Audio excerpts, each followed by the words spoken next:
Welcome to Around the Weird. Here's your host, the museum curator of the strange and unusual, Mr. Nothing. Thank you, mysterious voice, and welcome back to Around the Weird, a booktube channel where I talk about all the unusual and out of the ordinary literature that I have found in my travels. Today, I want to talk about a graphic novel that I read. I am continuing with my graphic novel grind after having read Persepolis, which is pretty good. And today's graphic novel, it's a manga, I should say. This is my first encounter with manga, which is fascinating. But today's manga is all about superheroes of the night and Japanese pharmaceutical companies. I am referring to Batman, Child of Dreams by Kiya Asamiya, which was published either in 2000 or 2003. I'm getting differing dates there. For those who don't know, and this is the cover, pretty interesting cover showing Batman in full profile. But for those who don't know, Kiya Asamiya is a Japanese author known for writing quite a bit of manga. This is actually their pseudonym. I'm not going to put their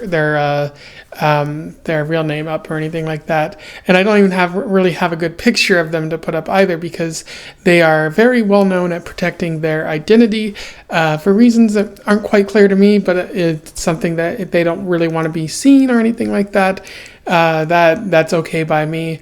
But in addition to writing manga, they also do a little work on anime from time to time. So quite a career there, although I'm not too sure how big they are in terms of the overall landscape of manga and anime. They might be like a small time person, or they might be in fact like one of the more well-known names. I'm not really quite sure. But I am very eager to talk about them, because their artistry, their work is very cool. This is the first time I've encountered, manga, but also like superhero themed manga, which I'm aware of that existing out there, as sometimes like DC or Marvel will lend out their properties to Japanese manga artists to get more widespread appeal, but also just to try something different. And it appears they did so with Batman here. Which I'm gonna say it was a pretty good find, because I got this at my local library. Don't forget to patronize your local libraries. Yeah, so without further ado, let's talk about Batman, Child of Dreams. I will do a summary, a little bit of analysis, and we will move on from there. So Batman, Child of Dreams focuses, of course, on Batman, but it initially focuses on Yuko Yagi, who is a journalist. She is coming from Japan over to America and ending up in Gotham City in order to do a journalistic investigation on the Batman and try to see if she can interview him. And she's traveling along with her producer, and just trying to get that story that she wants. And when she lands in Gotham, or gets to Gotham, she immediately has to rush to the scene of a crime where Batman is confronting Two-Face. Although Batman notes that Two-Face is acting more erratic than usual, and he's not behaving like Two-Face. And after Batman defeats Two-Face, like when Two-Face is being transported back to Arkham Asylum, like he sort of melts, and it's revealed that it was a doppelganger the whole time, under the influence of a drug called Fanatic, which can make you a little bit more powerful, kind of like Venom with Bane.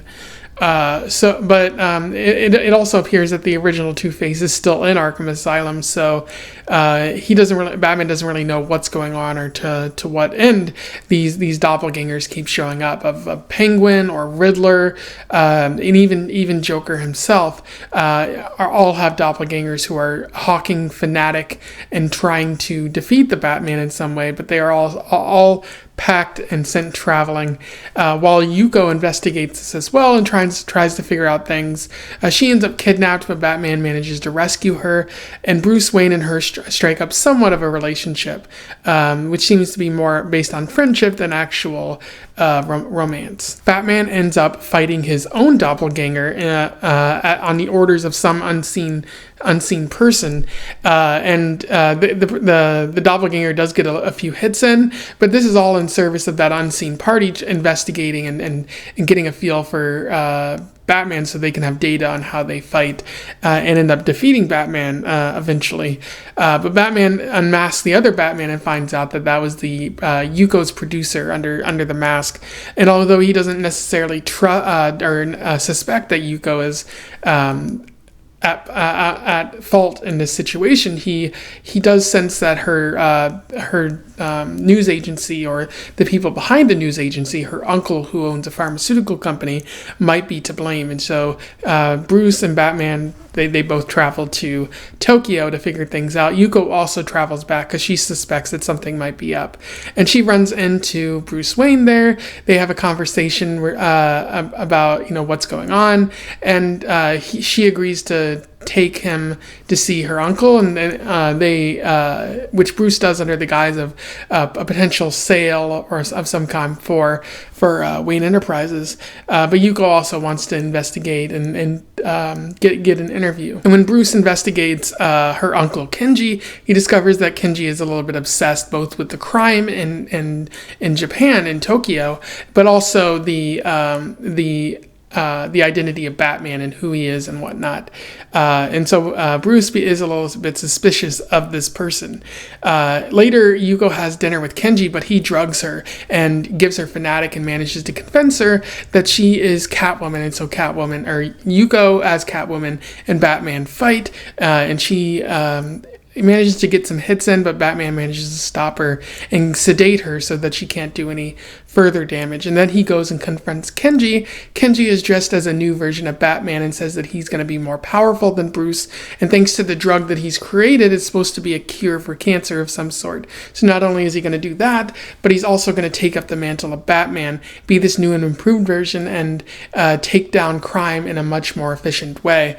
And he's also going to add Bruce Wayne to his museum collection because he collects everything related to Batman. And despite Kenji getting Bruce to a place where he's almost defeated, Bruce manages to rise up and effectively defeat Kenji, and Kenji dies when he tries to explode a bomb in his apartment, or the place where he's living. And as the story comes to a close, Batman and Yuko, or Bruce and Yuko, fly back to Gotham, where Yuko is going to try to do an interview with Batman again, and they just note that they're friends, and Yuko has some suspicions that Batman and Bruce Wayne are more connected than she initially thought, and so it ends there. In terms of analysis, there is a fair bit to talk about with Batman Child of Dreams. Really, one idea of the center of this manga, of this story, and that is the idea of copy or duplicates or doppelgangers. Like, the entire story focuses on Batman fighting these doppelgangers, these copies of the villains that he's fought before, who are close approximates, but not fully copies of those villains. There's some aspect of them that isn't quite the same. They don't fight the same. They don't talk the same. There's some aspect that just doesn't match up. As Batman notes, as Yuko notes, like, these doppelgangers are imperfect. They don't quite meet the original form. Like, even when Batman faces the initial, like, Batman doppelganger, he notes that, like, oh, this guy doesn't have my facial features, so, like, he's not actually me. He's just under the illusion, or under, like, hypnosis, or, like, under the power of a drug that has led him to believe that he is actually Batman. And although he can fight just as efficiently as Batman, he doesn't have all of the training that Bruce has had that has made him a powerful weapon in fighting crime. And this is in contrast to Kenji's goal, where he's saying, oh, I can be exactly like Batman. In fact, I can be better. I have a number of strengths. I have money and power and drugs on my side, and I can I can basically duplicate the success of Batman and even better, and solve crime and fix the entire world that way. And I'm going to destroy Batman in order to do that, so that I can begin that process. But as Bruce notes, like that doesn't quite work, because the experience of being Bruce Wayne as Batman and the experience of pretending to be Batman, even with a lot of training, are two different types of experiences, and you can't quite sync up the two in order to produce the same outcome. There's a good quote that I would like to read to you from this. "You're not Batman, Tomioka. You're not the things that I experienced, the events that shaped me. You're a hideous parody of both of us, a grotesque amalgam of science and nature." And that's a really good, but pretty short quote, compared to the usual quotes that I talk about on this channel. But it gets at the idea that you can create a copy of someone, that you can try to perfect it as much as you can. But because Bruce Wayne has had very specific experiences in life, the death of his parents, the trainings that he's gone through, maybe even the death of Robin and some of the other of his friends, like, because he's gone through those experiences, like, that makes him a very unique sort of person, a very unique sort of identity right there that you can't duplicate even with all of the training. Like, the reason Batman fights is because he is vengeance. Like, he's fighting to sort of avenge his parents' death so long ago, and you can't just simply duplicate that through training or anything like that. You can't be in that mindset. So it's a very interesting sort of commentary on Batman, and I think a few years later they would touch upon that again with the story of Hush, where Hush is seen as like a dark reflection of Batman, but he's not quite Batman. Like, because he's so dark and so evil, like he's not capable of fighting in the same way that Bruce has, and so he'll never really be able to defeat Batman. And so, yeah, the idea that Asamiya is trying to get at is that Batman is very unique, and you can't just duplicate that. And this might also be a commentary on cloning, because at the time, cloning was still pretty big in popular culture. So maybe a lot of people wondering, like, oh, if I clone this person, will I get a duplicate? And Asamiya might be saying no. Like, a person's identity is very, like, tied to their experiences in life. I also like how Yuko's backstory kind of parallels Bruce's own backstory, because we find out that Yuko's backstory is that her parents went on vacation to Gotham City when she was younger, and they went into a dark alley as Bruce's family did. But when bad guys showed up to try to kill them, they were stopped by the Batman. And you can recall Batman's own story where his parents did the exact same thing, but they were killed by bad guys. There was no Batman there to save him. And that might explain why Yuko looks up to Batman so much, why so many people look up to Batman, because their loved ones, their lives have been saved in a way where Bruce's, like, way back when, like, that wasn't an opportunity that he had. And I think to some extent Bruce might be a little bit bitter about that. I think Asamiya touches on that a little bit, that there was no Batman there to save his family or him when he was when he was a child.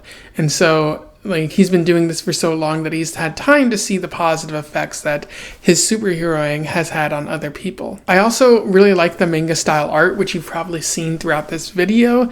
I feel that it's very bombastic in comparison to the normal sort of comic panel style art. And you get a new style of Bruce Wayne in this story, a new perspective on Bruce Wayne. He kind of has a very sharp looking nose, maybe more Japanese kind of depicted than as an American, given where this is coming from. But I do like that new style, something new, something fresh, something interesting brought to the Batman comics that it's kind of been lacking. particularly because this does remind me a little bit of Arkham Asylum, A Serious House on a Serious Earth. Very good story, but what really shines there is the art in making Batman look like a monster, and also making the villains of Arkham look pretty monstrous or even just sad. And so I think the art brings a lot to this installment, even if the story isn't 100%, I think, fully realized there. The one thing I don't like about Child of Dreams is there doesn't seem to be enough focus on Yuko.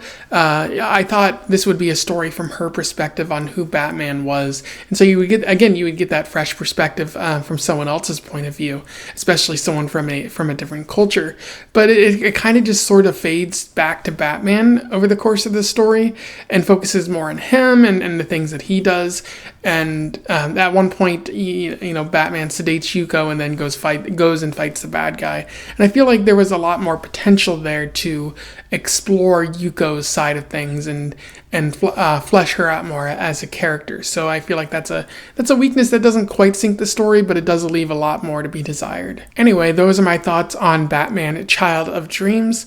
I thought it was a pretty interesting manga, given that it's the first manga I've experienced. It probably is an Americanized manga because it's about an American character, so maybe I have to look into more manga in the future and just get a feel for the different types of styles and the different stories that are told there. Perhaps checking out maybe One Piece or something by Junji Ito, one of those authors, which I haven't read a lot of before. As I mentioned before, this is the first one that I've encountered.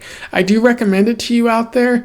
It might be one of the better Batman comics that you're going to read. If you read the main quality ones and you need something extra, something outside of those, this might be a good change of pace for you. If you read this before, you simply want to comment on something I said here, do so in the comments below. Let's have a discussion about Child of Dreams. Otherwise, don't forget to like, share, and subscribe so that more people can find out about this author or this book if they do not already know. And until then, I wish you the best of luck in your weird and manga travels. Farewell.